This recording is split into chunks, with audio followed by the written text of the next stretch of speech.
First things first, I'm Jenna Wolf alongside Nick Wright, Kevin Wilds, Vincent Goodwill with us this morning, and Mario Lazonia with the no-no. Don't tee up my guy. Taking Don't tee up my guy. For CJ. You can't do that, Why buddy. is he your guy?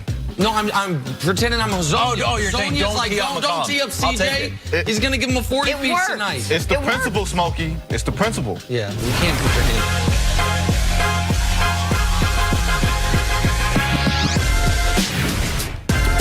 First Things First is sponsored by Ram Trucks, built to serve.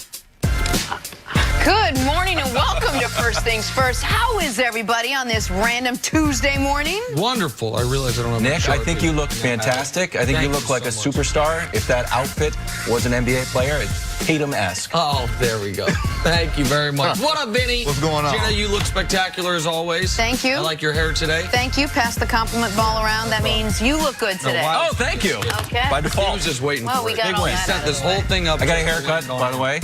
Looks great. Well, okay. Big Tuesday show for you today. The Lakers are holding tryouts. Brady hasn't washed his hands of New England. It's a Purell thing. But we start this morning with a head-scratching night for the Houston Rockets. Here we go. Houston, winners of 6 in a row in town to face the Knicks last night. Russell Westbrook's shot was not falling early, but attempted often. James Harden was also struggling. Can't finish the layup right there to make matters worse. Harden gets dropped by Bobby Portis. Harden didn't like it.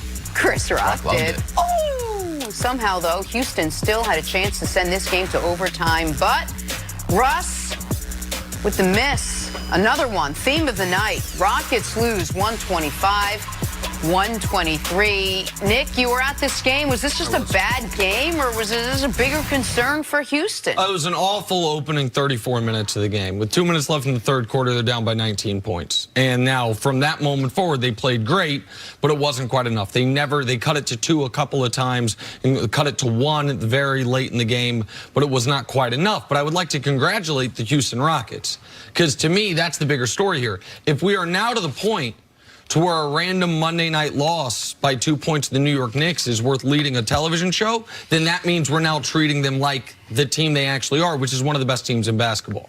Because we don't do that with many. We do it with the Lakers. The Clippers, if we did that, every bad loss for the Clippers, we would have led a lot of shows with them. We don't do it for the Clippers. Hell, we don't even do it for the Bucks. Bucks had a bad loss last night, I think. Yep. And so the Bucks lost to the Heat.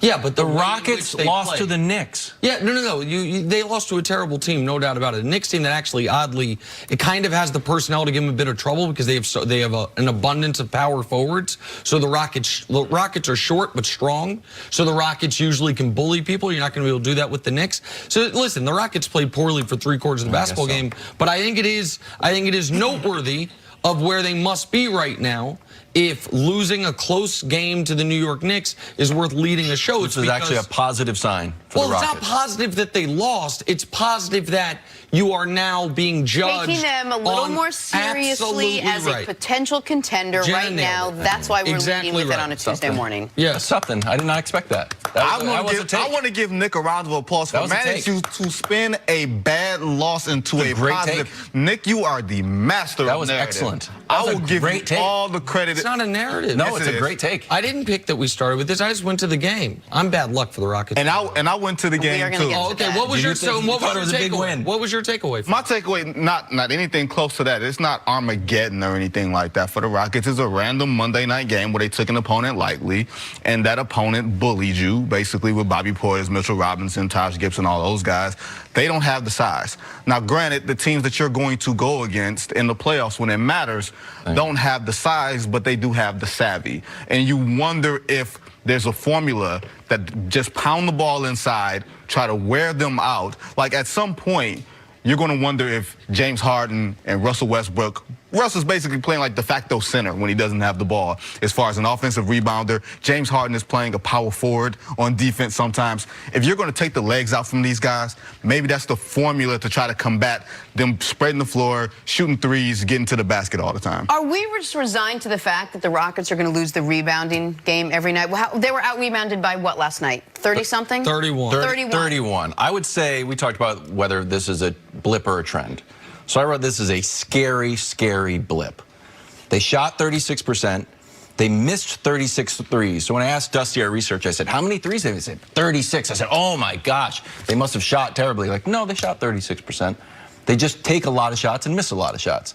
So there's a famous Mike Tyson quote that I think like sums up this entire Rockets experience. The Mike Tyson quote is, everybody's got a plan until you get out-rebounded by a differential of 31 and lose to the 19 and 42 Knicks. So the reason why I like this quote, and it's a famous quote and also like super specific for today's game, is maybe this doesn't Oddly work. specific to this game. I know. Well, we pulled You it up. probably were like, oh my gosh, that's so crazy. No, you know what? I was in the car where he came in, and I said, I think a Tyson quote here is perfect. It's gonna work, yeah. And only this one. Go on. No, I said maybe it doesn't work if. Maybe it doesn't work, period. Like, I think you got to look at it and be like, huh, this might not work. Okay, or maybe Russell Westbrook, who's been playing like an MVP for 2 months, had an off night. He was 9 of 19. And this whole idea of, oh, well, why is 9 and 19 an off night? 9 of 19 That's from not the field. that's not a terrible. fine.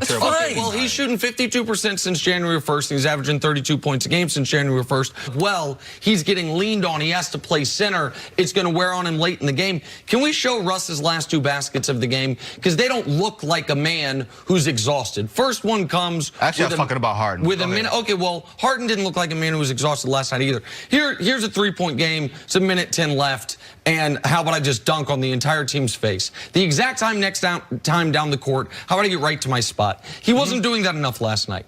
Again, we can do the chicken little sky is falling because the Rockets lost to a bad basketball team. We can. If they had lost to a team and Russ had played really well, I'm not that concerned. They have, since Capella last played, they're 10-3.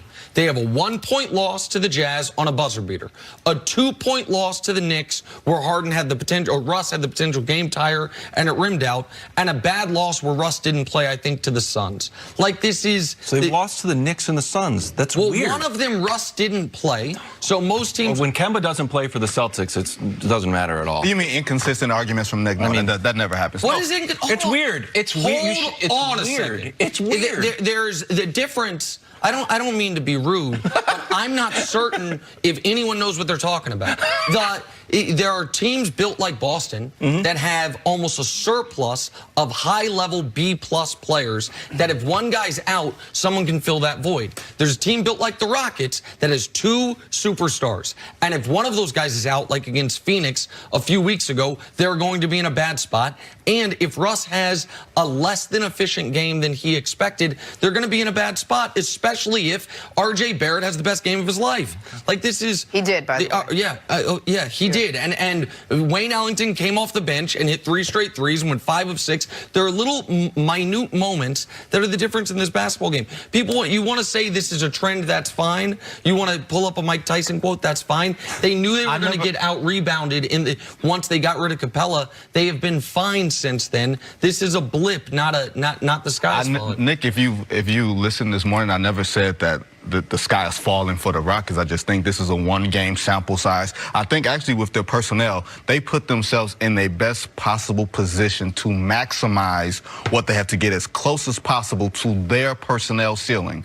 Now, that ceiling may just be the second round of the playoffs because you have the Clippers and Lakers who can elevate their game to a higher level than you, but it takes away some of the variance that can happen in a first round of a playoff season. If you get to the second round and you get to a Game 5 against the Clippers and Lakers, then you give yourself a chance. All right, so it wasn't Houston's best effort. There were other better efforts last night. Let's start